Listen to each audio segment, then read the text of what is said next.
Now to some unfinished business. Texas Democrats held their state convention in Dallas last weekend, but they left without doing one of the primary things that all political parties do. They did not pass a platform. Gilberto Hinojosa was reelected as the state chairman, and we spoke to him about this shortly after he left the convention. Mr. Chairman, welcome back to the program.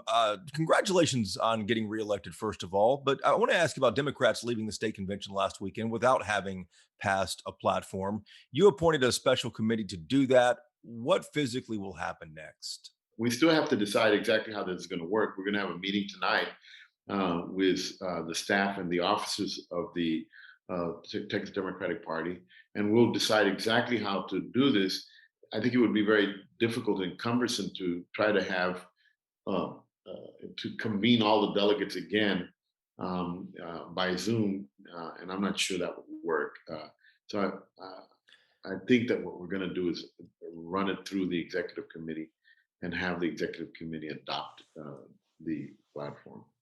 Mr. Chairman, let me ask you this. If you can't get diehard Democrats to stick around and vote for the platform there at the convention, how can you get people to the polls and inspire confidence in your party?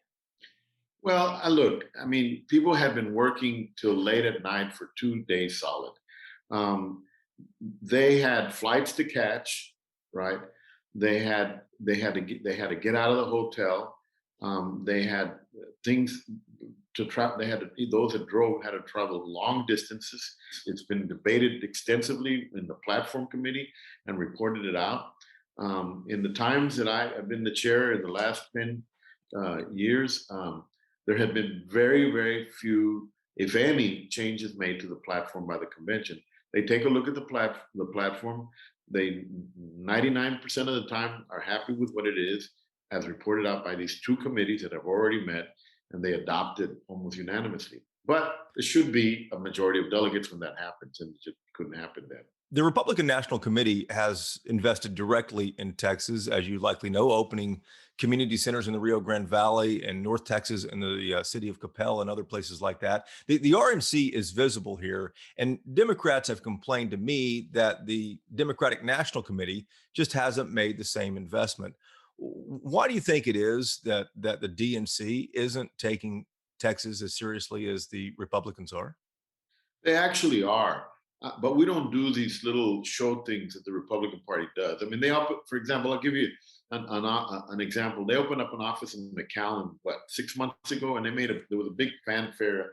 They had an event. They gave out tamales to people, and they said, "We're planting our flag in South Texas." If you go down to that office, probably right now it's probably closed.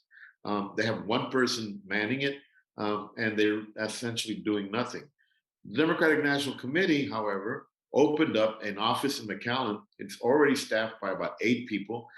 They're working together with the local Democratic Party to maximize the efforts that we're going to have in getting the vote out. They're working closely with the congressional candidates and the state party, the county party operation in Dow County, as well as the county party operation in different counties within the districts that they're going to be working on.